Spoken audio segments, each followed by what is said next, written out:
Hi, everybody. Jason, you can smile because we can see you too.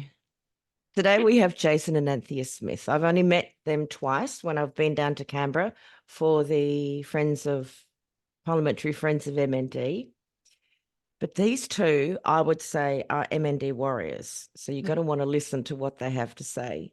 Good morning, you two. Morning, Jane. You made it sound like we're the book of knowledge. Well, you pretty much are. Well, I know your wife is. Don't know about you. Yeah, she is. So if you've been listening to the podcast, what we like to do is to find out who you are, and then we'll do what you did. So who are you two? I'll let you talk. So obviously we're Anthea and Jason Smith, and we are childhood sweethearts. Oh, We started dating in Ningen High in New South Wales when I was 16 and Jason was 17 in year 11 and 12. oh, And when Jason finished year 12, he came down to Canberra to start his electrical apprenticeship, and I stayed in Ningen to finish my schooling. And then when I finished year 12, I then moved to Canberra to be with Jason. And yes, oh. we've been together ever since. So I don't even know what's this year. So yeah, married for 23 years, I think it is, and together for like 29 years, something like that. I could have got less time for murder. Murder. Yeah, I've heard that one before. So, Jason, you're a Sparky. Yeah, but Sparky by trade. Yep. I have managed a couple of electrical businesses here in Canberra. And when I was diagnosed, I was working as a project manager for a building firm here in town. So yeah, I've got a little bit of experience in the construction industry in my short time. Sounds like you've got a lot of experience. And Anthea, what about you? What did you do? So when I first moved to Canberra, I worked at Woolworths at Kibax for about 12 years. And then I got a job in the public service. So I started off at the Child Support Agency, and that was a really short stint of 6 months. And then I moved across to Australian Bureau of Statistics, and I've done a few jobs there. So I started off as their social club manager. Oh, And then, yeah, they used to have this little shop. It was awesome. They used to have a little shop, and, any events that were done through ABS, you would buy your tickets there. You could buy stockings and chocolates and, luggage. Like, it was just this tiny little shop. yep. And then I moved into census. And so I worked on the 2016 census, Yep. enumeration and dissemination. And then my last role was a comms role. So I'm a senior communications officer that focused it on the internal side of Australian Bureau of Statistics. But I am temporarily taking leave without pay for the next 12 months. And Jason medically retired about 6 months after he was diagnosed. Yeah. Okay, so two things. I'm going to snatch you up for those comm skills. So Yeah. just get ready for that. Got a few projects Yeah. in the wings for you.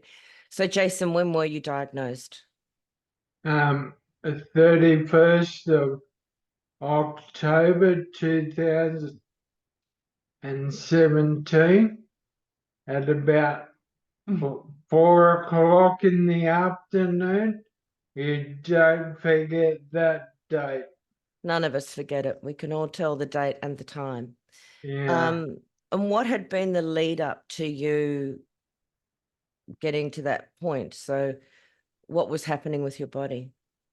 I was experiencing some drop foot in my left foot, kept tripping over, and the other telltale sign was I was coming home from work Anthea says, like an old man. Yeah, he was Can kind you of crippled talk? over. Yeah, he was kind of crippled over, and like the stress of life was just on his shoulders type of thing, and just feeling really overwhelmed. Yeah. Yeah. But the drop foot, that was really evident. We could see something wasn't right. How old were you at that point? 39. Yeah. Yeah. Too young. Yeah. Well, everyone's too young when they get this disease. Even when you're 70, you're too young. Yeah, but 39 is creeps into my bracket of too young. Yeah. Do you two have kids? Yes. So we have Bray, he is 20, he's about to turn 21 in September. And then we have Georgia, she's 17 and she turns 18 in February. So they And were quite young. they're for sale too. No, Free to good home if anyone wants a couple of kids. they're actually very good kids. Uh, I don't think you can sell them, No. just give them away. Yeah. yeah, Yeah. free to good home. Yeah, free to good home. Yeah. No, they're both very good kids. Yeah. Well, I We can were actually, he was diagnosed in Sydney. So we at the Forefront Clinic when it was still open. And so just not knowing how that all worked, we just, it just didn't even creep into our mind. We knew that we were going there for a potential diagnosis, but I think we just thought, no, that's not what it is. Sure it off, yeah. And so we had gotten there the day before and stayed the night before, but we had no plans to stay the next night. And we had Jason's brother Lincoln looking after the kids while we were in Sydney. So after the diagnosis, diagnosed about 4 p.m. and they asked, do you have any questions? And they, give you any leaflets and stuff like that. And then they say, okay, see you later. See you We'll later. see you at the next Bye. appointment. We then had to travel three hours home with the weight of that information, and it was definitely not a very, like, the trip was horrendous. Yeah, we had a few stops along the way. Jason vomited Yeah. and just tears. We couldn't even listen to music because every song you listen to, it reminds you of something, or so it was just not very good. I talk about that drive home a lot, and we only had 45 minutes. 3 hours is a nightmare, and it's really hard to talk in that time too. I find, Yeah, because you two wound up in your own Absolutely. sheer terror. Oh, absolutely. Yeah. And that kind of is the start of your first, for us, probably the first good 4-6 months of not communicating effectively to each other, when for the Ah. previous 20 years you had told each other everything. Well, that's And really you just didn't interesting. want to burden each other with that information. Okay, that's really interesting because I know you two are very strong communicators. So what, you both kind of went into your own little bubble. Yeah, like you would yeah, go like this and then go, oh no, I can't say that to him because he's already dealing with his own mind and what's happening. and same for me. Yeah. And like Jason, he was this big strong man who then became this bloke that just cried. I'd never seen him cry prior to that, and so he just cried at the drop of the hat. One day he'd be good, and then the next day he couldn't go to work because he was just in tears the whole day. A mess. Yep, Yeah. definitely an emotional mess, but totally understandable as to why he was like that. So how long did you work for after diagnosis? About 6 months. March 2018, you medically retired. Yeah. Okay. Um, And then how have your symptoms progressed in that time? quite a bit. Obviously, I was still walking at the time. I just had a bit of a limp. Fortunately for me, I had some good income protection, Good. and my insurance broker said to me, "Why are you at work?" And that was sort of one of the factors that made me think, oh yeah, I don't need to work, I'm covered. If he had continued to work, he would have killed himself. Yep. Yeah, Because the stress, he just thought he was letting everyone down. Like Yeah. he's got this terminal diagnosis, but he felt that he had to do the right thing by everyone else rather than Yeah. himself. And so, like, yeah, it was a very catalyst point of this, you go down this pathway and you're just going to wreck yourself, Yeah. or let's make that decision and medically retire. So then that way you can let the world off your shoulders a little bit and relax a little bit, because our understanding of motor neurons disease is that Jason's non-biological uncle, he retired at 70 and then was diagnosed with motor neurons disease, and he passed away within 8 months of diagnosis. And so in that room, we're thinking, oh my God, Jason has 8 months to live. Like that was our correlation type of thing. But as it turns out, he's nearly 7 years now. So he's had a very different experience to a lot of people who are diagnosed with motor neurons disease. So is that because you're on trials? No, Jason's only really done one trial, and that was the TEALS trial. Yeah. Which was in 2018. And quite frankly, we don't even know the results of that trial. We have tried so many different avenues to find out the results. We know Jason was on the medication because he would get a rash every time he would take the medication. And we have no idea how that turned out. Yeah, it was a double-blind trial. Yeah. And yeah, I obviously had the medication because of the weird rash I would get. At the time, you think that's hopeful, and you think, oh, wouldn't that be nice if I'm the first one on this trial?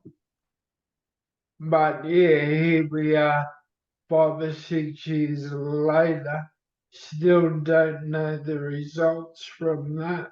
Okay, so the lived experience network that I spoke about last week at Parliament House, when you two were there speaking as well, that's part of the requirement now. If you want to use us, you got to tell us the whole way through. We want to know why. We want reports of the journey through, and we want to know if it's failure or success. If it fails, whatevs. If it's successful, whatevs. But have the respect of the people who have given their body to do a trial, to at least give feedback and inform them. Absolutely. Yeah, you're not Robinson Crusoe. Jason didn't get really a big opportunity to do a lot of trials because in 2019, we were very fortunate that a lot of our communities around us, so the Canberra community, the electrical community, and the people of Nyngan, they actually did some fundraising and raised about $90,000 for us. And we traveled around Australia for 12 months as a family to create some of the amazing memories. Yeah. And so we were basically out for the whole of 2019. So that didn't, we weren't going to concentrate on coming back to, the research clinic to be able to do those things. Yeah. And then he's gone 2 years, and then it's usually 2 years is that cut-off time. That you can't continue to do trials. What an amazing, extraordinary thing for your communities to do, and for you guys to do. I mean, that is such a blessing. Could you walk at that time, Jason? Amazing opportunity. It was so good. We have so many great memories from that time. And so many good friends because of it. Yeah, absolutely. It's funny where you find your friends, isn't it? Yeah. I will say, though, our friendship group really hasn't changed that much. We have generally maintain our friendship group since diagnosis. So that's really good. Often you see that people peter off or, things Yeah. change, but we've stayed pretty solid with the majority of our friends and family. That's a bonus. Mm. So tell me about your day-to-day life now. Yeah. This morning was very like, Yeah. hurry up, get out of bed. Yeah, but Yeah. that's because you This neglected him this morning- morning. This morning's not a good example. This morning I had a coffee date to go to, so I left it a bit too late to get Jason out of bed. But we are NDIS recipients, I guess you could sort of say. And so we are very privileged we actually have a carer called Katrina, and she is usually with us Monday through to Thursday, 8 till 5. Okay. And that was implemented, I think it was about 2.5 years ago while I was still working. I was working 3 days a week, Monday, Wednesday, Thursday. And so she was here to look after Jason, to do his personal care and social care. And so that is still continued, even though that I have finished up work, because as it turns out, just because you're not working anymore, that doesn't mean that you're still not busy. So there's lots of things that, you got to go for coffee in the morning. Yeah. And look after my own health, and still we've got clinic, we've got support It's groups, busy, we've got, busy. lots of different things. And my God, Jane, you must know that, because I don't know where you get your energy from. So it's a very busy life. yes, Every day you're doing something. Yeah. totally. You actually remind me, Jane, of Katrina, my carer. I met her in Your Canberra. bubbly energy and Yes. just sit still for 2 minutes. No, I can't, mate. See, I just had to move my legs around. I can't sit still at all. And so Jason normally gets out of bed at about 9:30, and when we say get out of bed, that means that we have to do everything for him. So you have a lifter to get him out? Yep, we've got a gantry hoist, which is a godsend compared to a manual hoist, because it doesn't. We can do it by ourselves. Katrina can do it by herself. She's an independent carer, and I can get Jason in and out of bed, and we hoist him onto the commode. As breakfast in bed. Then we hoist him onto the commode, push him into our renovated disabled bathroom or accessible bathroom, goes to the toilet. We've got a bidet, so that really makes a difference in our life. I know lots of our friends are jealous. I know. Is it one of the Japanese bidets? Yeah, it's got my God, mate. Yeah. Got heated water, everything. Yeah, our OT back in the day, Jade, she hooked us up. So so he goes to the toilet, then generally he'll have a shower. So from the toilet to the shower, then wheeled back in on the commode, hoisted back into bed, dressed, laying down on the bed, then the wheelchair comes in and he gets hoisted into the wheelchair, and off we go for the day. So that generally, if he has a shower, is a 2-hour process. And so the other day when we went to Parliament House, we were up at 6 o'clock in the morning because we had to be there by 8:15. And so that's a really full on, trying to rush. I had a very good nap that afternoon. I bet you did. I was tired that afternoon, and I can get up and dress myself. Yeah. After all the photos. Yeah, you had was it the paparazzi following you around? Yeah, it was like that for a little bit. Yeah.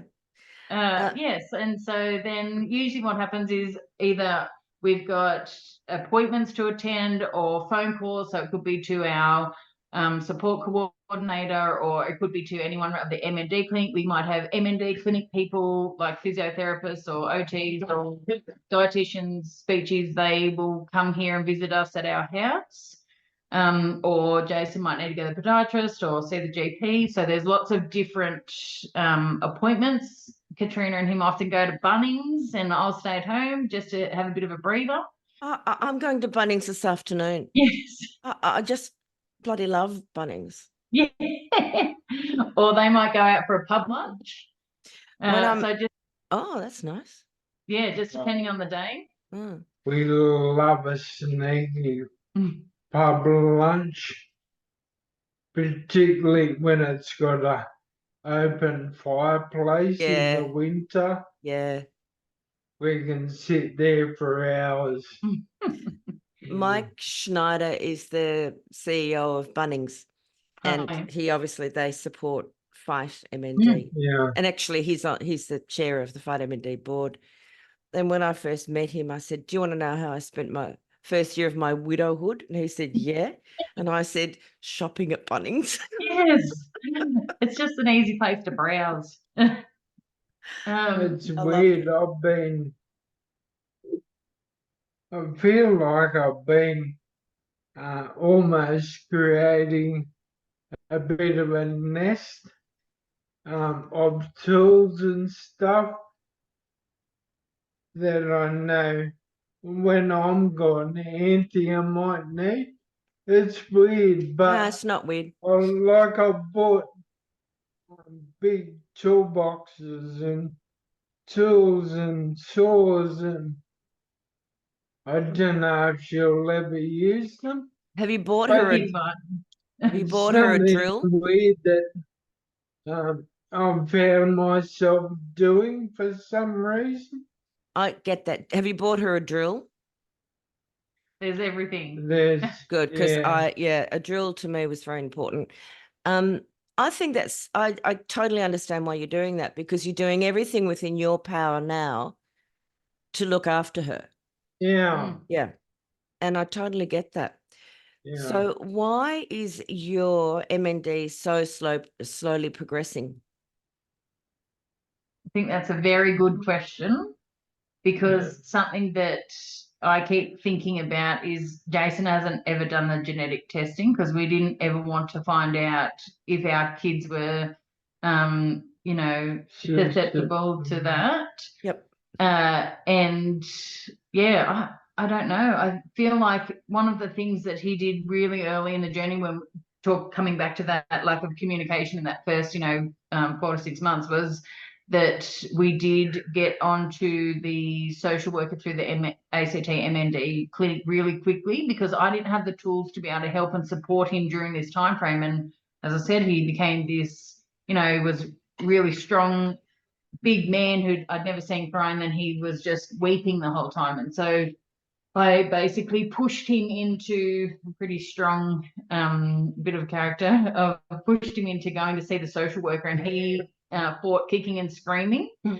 But he actually said that after that first initial conversation with Natasha, that he just felt like the world was lifted off his shoulders. That he Best actually, thing I ever did. and she taught him meditation. So in that very first conversation with her, she actually taught him how to meditate, which, as he said, 2, 4, 5 years prior to that, if someone had have told him you should meditate, he would have said, "Damn it up your bum." Yeah. But yeah, it really helped. So when he was having those moments of freaking out or whatever like I that, still do it today. yeah. I meditate every day. For how And long? it just helps ground you a little bit, calms you down. It's a very good breathing exercise as well, Yep. which is very important for our lungs. Very. So, yeah. And I think attitude, attitude helps a lot with your mental health side of things, which affects your physical life. Yep. Yeah, I think in that stage of trying to get you to come back out of the depth, all I kept on thinking was, you're not dead yet. And so why aren't you getting on with living? And so we sort of started a bit of that mantra was, okay, well, we need to change this, because if we don't change it, you're just going to go downhill really quick. Really. Yeah. And so we sort of put a few things in place, social worker being one of them, and trying to, and giving up work. That was a huge, big impact in his life, to actually release that energy to them rather than onto him. And yeah, I think that made a massive difference. And he became the house husband. How'd you do it that, For Jason? a while. Yeah, for a while he's still walking. I was doing the cooking, the cleaning, and almost wore a maid's dress. And you're not doing it any longer. What's your excuse? No, I wish I could. I know, sweetheart. I know that. No, You don't seem to have lost a lot of weight. no. He's That's actually put on weight. See, that's Funny that's subject that. I reckon it was after we came back from traveling around Australia in 2020. So he went to the doctor and we sought out the cannabis oil, like through prescription. good. Yep. And he's been on that ever since. And we actually think that the cannabis oil has helped maintain his weight, because when he has CBD in the morning, and then he has CBD and THC THC overnight at time, night. because Yep. he doesn't want to be stoned or that feeling during the day. He still wants to be coherent. So of a nighttime, when he does take the THC, he gets the munchies like you would if you were smoking it or anything like that. So he just uses it oil. Yep. And so for quite some time he would have dinner, and then he would also have snacks. And so those snacks were usually some slice and a bit of custard and lots of not very good food. And so when was that? 2023, August 2023, we had to do a 24-hour sleepover test at RPA, because that's where his respiratory team is.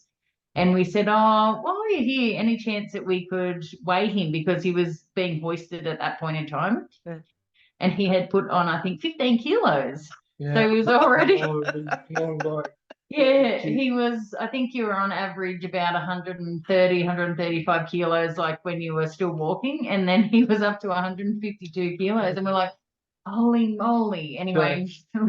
So after that. So we've curved and limited the slices and stuff. But at the same time, we don't want him to lose, we want him to come down to a bit more healthy weight, because what also happens is your wheelchair is only rated to 160 kilos. Your hoist is only rated to, and so we really did need to bring him down, back down to what that, 135. Turn my and so anyway, he's back down to about that 130, 135, and that's another thing is that more of a PLS. Like those people who seem to have motor neurons for a lot longer, they don't seem to lose weight. They kind of maintain it. So I'm not too sure. They maintain or put it on like you guys. Yeah. So that's something that we need. We need to do a longitudinal study done on absolutely, and why the fatty boombas keep living. But also, why aren't they, Phil Camden, and is it Phil hasn't lost weight. Andrew Canone, he's put on weight. Totally. Why aren't they doing a trial on these people that have had motor neurons for longer to work out what's different with them and being inclusive of that? It's something that we wish to explore through the collective and hopefully through the lens. So it's definitely on our list. Actually, maybe Jason can put his hand up to be on that one too, because I put my hand up to any sort of testing. I know you would. More than happy to be a guinea pig. Good. Is there an MND clinic in ACT, or do you have to go to Sydney? No, there is an MND clinic in ACT, and they are awesome. Yeah. Okay. So a funny story, I always say, you're in the midst of diagnosis, and Sue Donaldson, who was the, I think, area manager at that point in time for MND New South Wales ACT, she came out and seen us in the first week. So when we were at Forefront, we got a folder that said a bit about MND, and here's the phone number, ring this phone number. So we rang the phone number, and she came out and seen us, and she told us about the MND clinic and the support group. And so for years, probably up until maybe 2021, I think it was, Jason didn't attend either of those because he didn't want to see anyone who was more progressed than what he was. That's not uncommon. Yes. And so then our OT at the time, Jade, she was here, and she said, are you going to come to clinic next week? And Jason said, I bet you I'm the only one in Canberra who doesn't attend. And she said, yep, the list says yes, yes, yes, Jason, no. No. And I said, well, let's just rehash what we think the MND clinic is. And so in our mind, because that conversation with Sue from the very first week, you've got lots happening in your mind. Yeah. We thought Sue had told us that everyone goes to the MND clinic and it's in a big room and you sit in a circle and each of the physicians go around and talk to you in a circle. I know. What drugs were we on then? And so I said, I'm going to tell you what I think the MND clinic is. Jason's going to tell you what he thinks the MND clinic is, and then you're going to tell us what the actual MND clinic is. And so, so we each said that's what we thought it was, and she said, "You idiots!" She said, "You go to your own room. It's a private conversation with a physician." Oh, you're hysterical. So from that point on, we started going like to the MND clinic every 3 or 6 months. Good. And then we actually have only just started going to the MND support group probably in the last 2 years. So we've definitely been active on the different Facebook pages, but not an actual ACT support group. And we met this lovely couple in the car park after an MND clinic and had a bit of a chat to them. I think Ros and Jim Williams was their name, and they would ask me, "So you coming to the support group next week?" And we said, "No, but let's go along to it." And just that conversation with them, like, put us, like we're like, okay, we're ready for this. We're happy now to see people who we should actually so happy got involved much earlier. Yeah. And unfortunately, Ros passed away. We actually didn't see them after that. Yeah. So they're like, they don't realize the impact that they actually have because Ros passed away soon after. So that was you're meant to meet them. Absolutely. Yeah. You're going on holiday? We are. We're going to the Sunshine Coast. We're really looking forward to it. Jason's auntie and uncle have recently moved back up to the Sunshine Coast, so we're going to go and see them. And Canberra is really fresh at the moment. Yeah, I was there last week. -7. It's welcome. Yeah, welcome to Canberra. Thanks. Mind you, it felt like -3 in Melbourne this morning, so I shouldn't be whinging too much. And are you flying or driving? No, we'll drive. It's like we weren't flyers anyway, but I really think it's probably impossible. Jason can't transfer himself, so not sure how that would actually work, and get a little bit worried about what happens with his wheelchair, you know, all of those things. Yeah, no, I agree. Everything has to align. And even this holiday, with the awesome support of Jenny, our support coordinator, we have to have equipment. So along each way, so we're stopping a few times on the way up because it's quite a big trip from Canberra. The place that we're staying at Mooloolaba, it already has the electric bed, the hoist, and the commode, so that's really good. But at each of those stops, we need to have equipment that's going to help us, and we're paying for the majority of it. But Katrina, our carer, is going to come with us. So we've had circumstances where we've hired carers when we've got there, but you have to train them. Like you're supposed to be having a rest. Yeah. And if they don't give you the same carer every day, then you're just spending the whole time yourself. Yeah. But because I had a big learning lesson in August last year with the manual, because we have a gantry hoist, and then when you go away, you have a manual hoist, thinking I was Wonder Woman, I could do it on myself. Jason's a big fella. It's very hard work with a manual hoist. So he's definitely a two-person assist when it comes to that. So this time I'm going to take Katrina, and I think we're going to have a really good time because we know how to work well together. We can just look at each other and know what our jobs are. So I think that's going to make a massive difference. It'd be nice to get into the heat, warmth for you, Jason. Absolutely. I'm really looking forward to it. I'm really pleased. And where are you off to this weekend, Mrs.? I'm going home to Nyngan, actually. My parents, it's their 50th wedding anniversary. Oh, lovely. And they also has the Duck Creek races on, which I think like the town of 2,500 people becomes a town of nearly 7,000 people. So with the little plastic. Is that with the little plastic ducks? No, it's actually a horse meat, like the races. It's just called Duck Creek. Yeah. And Oh, that'll be so, fun. yes, I'm taking a friend of mine, Annette. We usually have we have a girls' trip with 3 of us, myself, my friend Annette, and Chantel. Chantel already lives in Ningan, so we're Okay. going to go to the luncheon that's on at Duck Creek, and we'll see how we go. I know how you'll go. Yeah. Lucky, Messy. yeah, lucky you're staying home. Jason, Yeah. are you still eating, or do you have a peg, or what's the story? I do have a peg. I don't use it though. At the moment, I'm still eating. He got that put in place in December 2022. Oh, So okay. at the time, he was on baclofen, and Ah. it really messed with his respiratory system. We didn't realise that a side effect of that could be a respiratory issue, and so we really rushed. We thought, oh no, like that's his lungs are starting to go. So we spoke to our RPA respiratory team, and they managed to get us in at RPA, so is where we got the peg fitted at. And then we looked at the side effects of baclofen and took him off baclofen, and he's been fine ever since. Yeah, but got Yeah, better. his respiratory got better. So, but I still think it was a good idea that we got that done at that when he's time, well. because Yeah. and so we're also, both Katrina and I, and the carers we also have on a weekend, we're all really familiar with it now.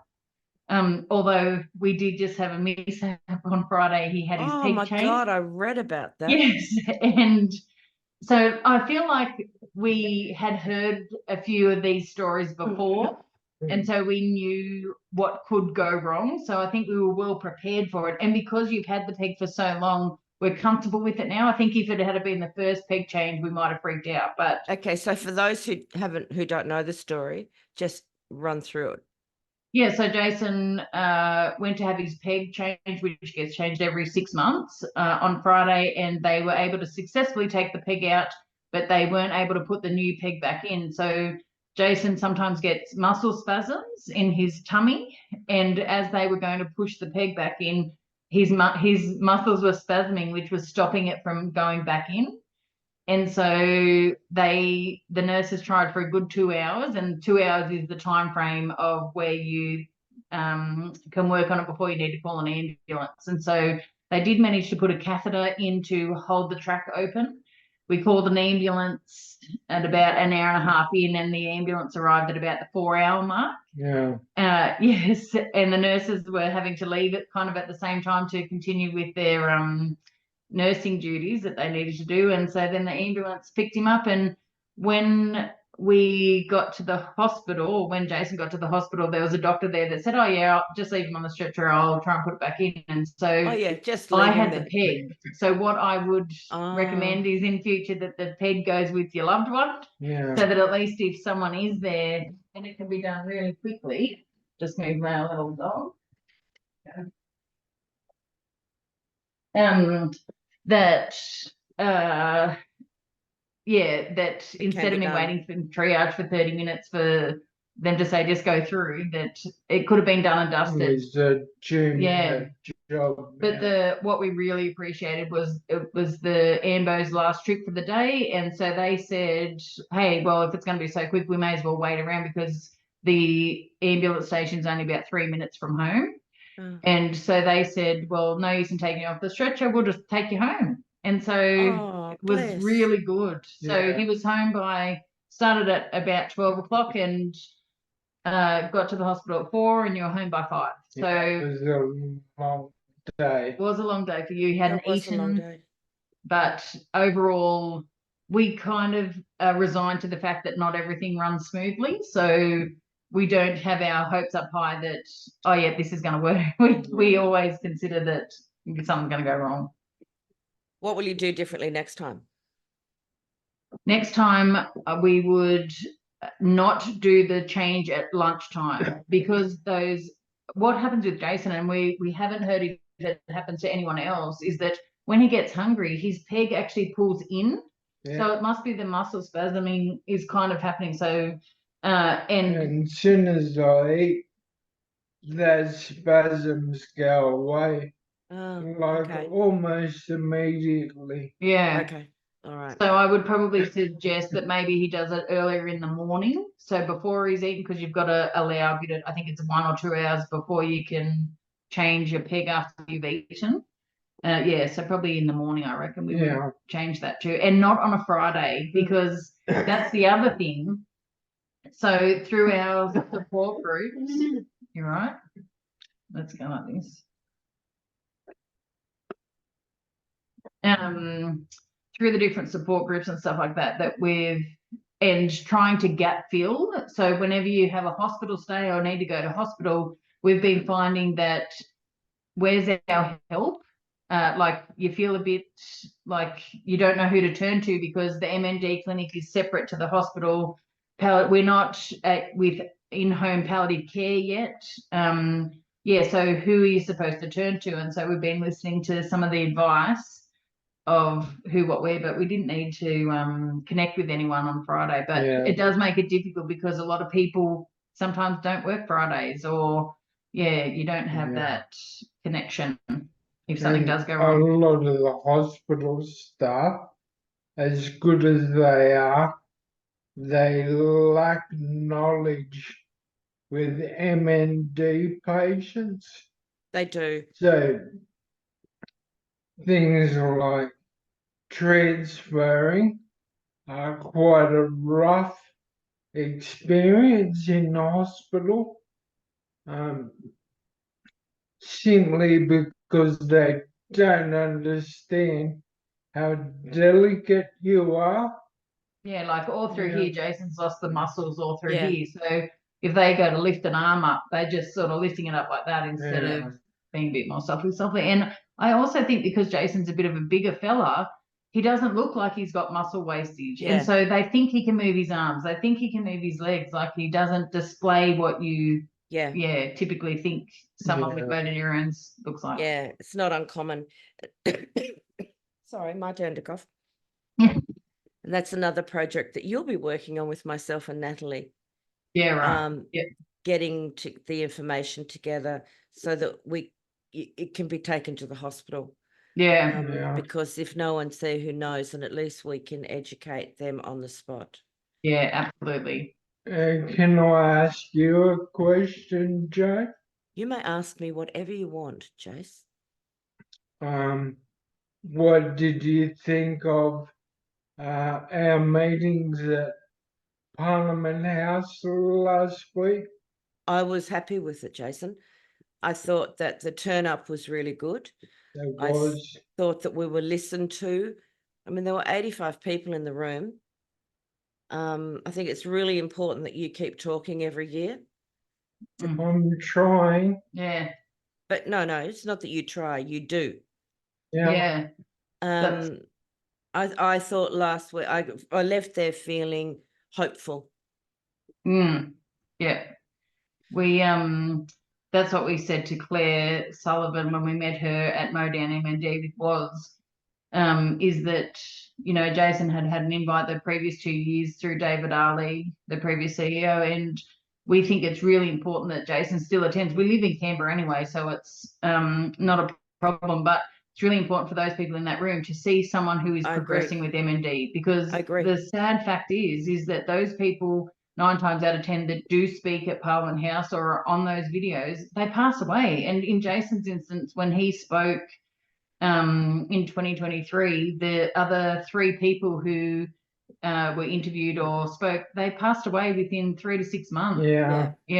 And those people, unfortunately, with the people in the room, get forgotten, and we don't want that to happen. We want people to see, Jason. We have quite a few politicians, not necessarily this time, but like come up and say, "G'day, Jason," because they remember him from the previous year. So we want that. Yeah, no, I think it's vitally important.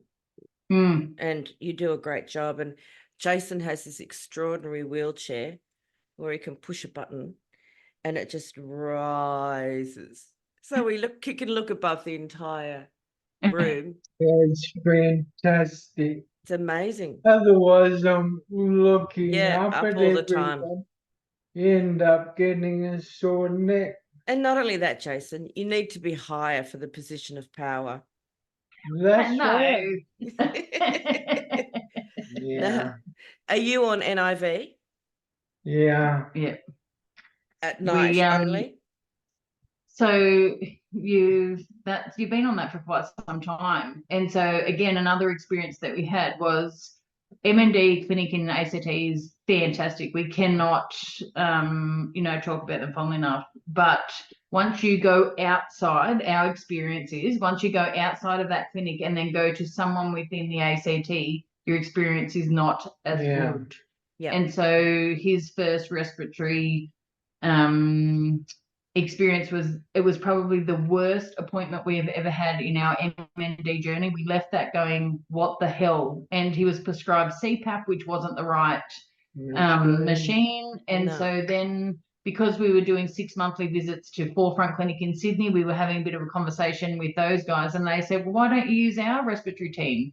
And that was also in the middle of COVID. And so the RPA respiratory team, Emma, Olivia, and Hayden, they give us a call. We actually had a Zoom meeting for our first meeting. And in that 20-minute conversation, they explained everything in plain English that we understood. We just, it was a total opposite experience of what we'd had in person with the person here. And so we've been with them ever since.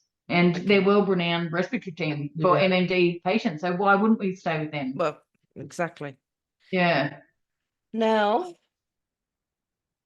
what advice do the two of you have? Oh, look at that smile. Uh, I've got a few different things. yeah, I don't know. Oh, be positive. Ignore your 2-year diagnosis.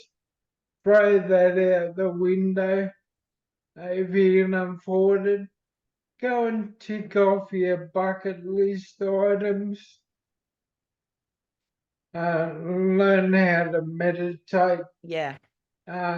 Mental health will ruin you if you don't get help. Get help. It's swallow your pride. truly a lifesaver.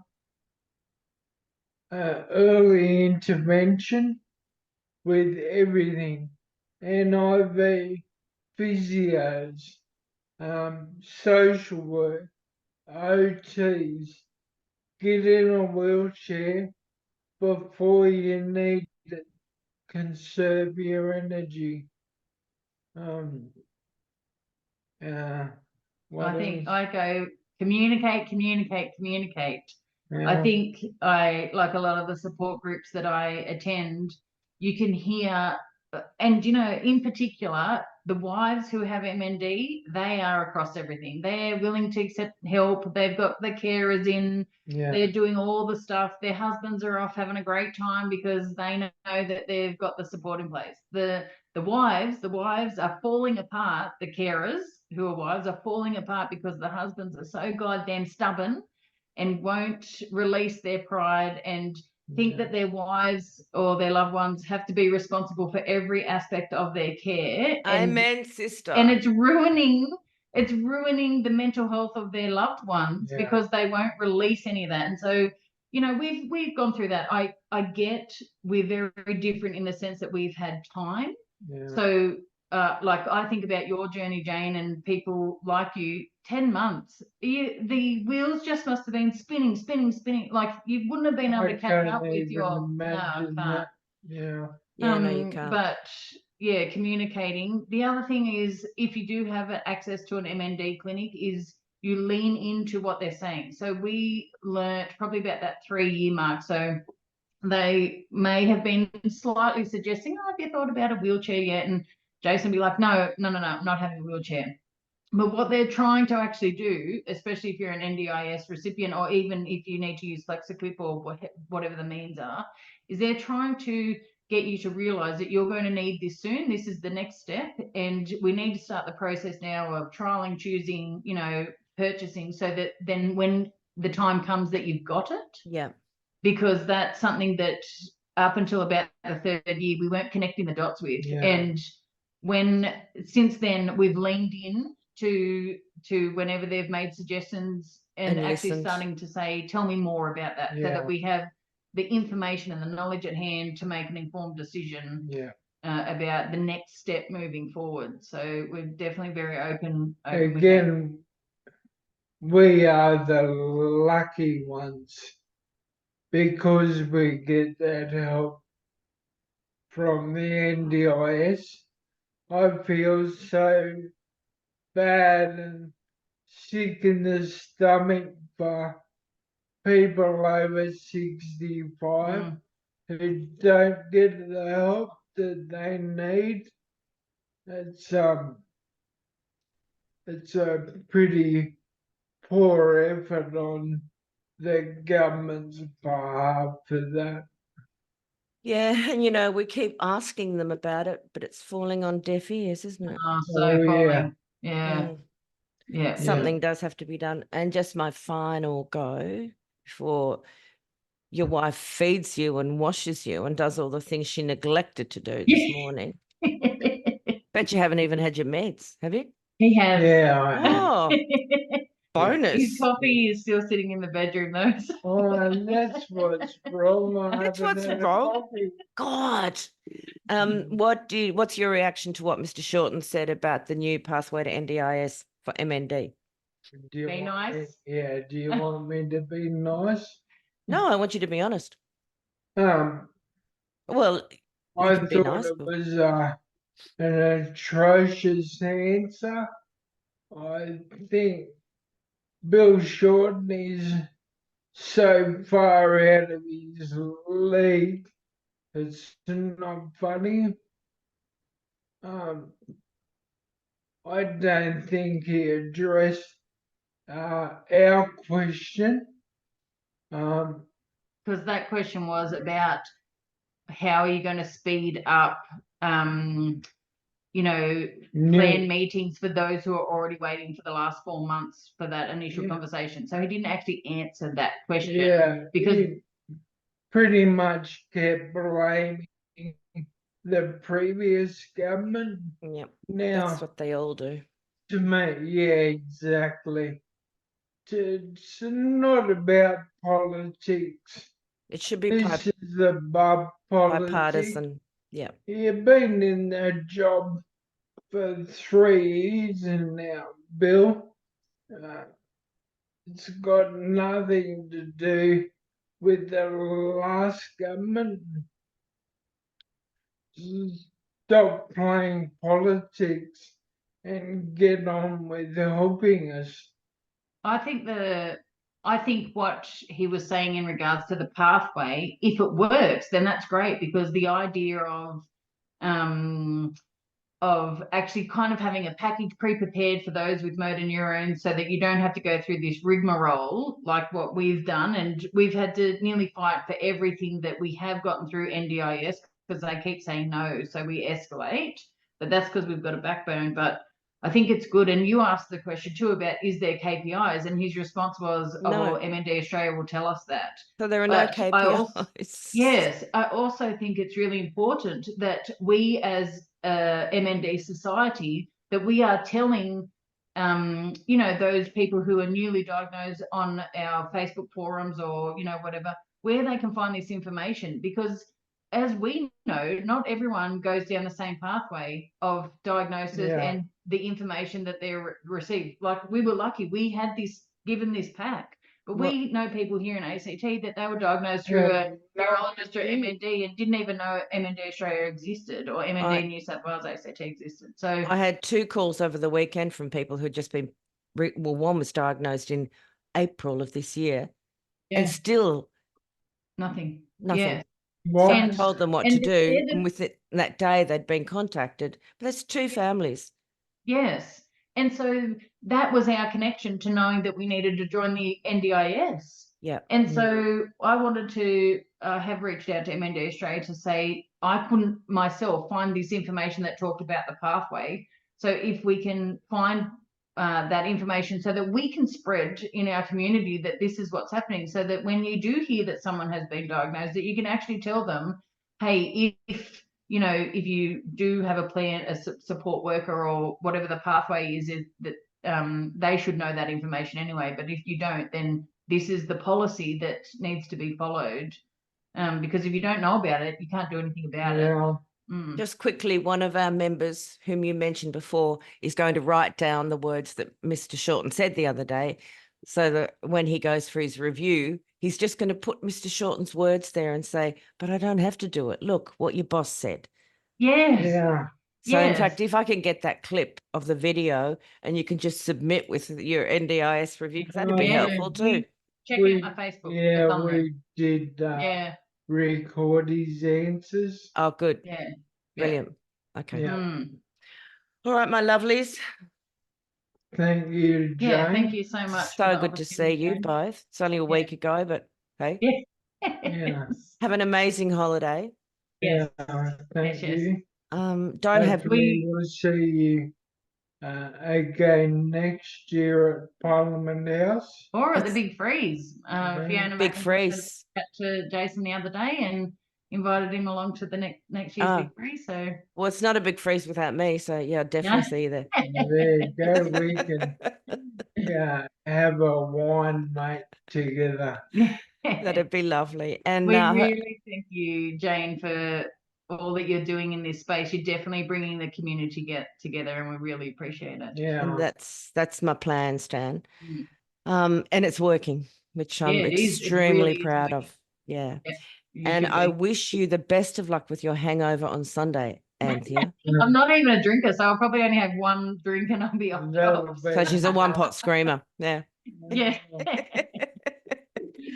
All right, my lovelies, go and take care of your husband, please. Yes. Thank you, Next Jane. time. Thank you, Jason. It's so good to see you. Okay. Yeah, absolutely. Bye-bye. Thanks for the time. I'm very Thank you. grateful. Bye. Okay. Bye. Bye.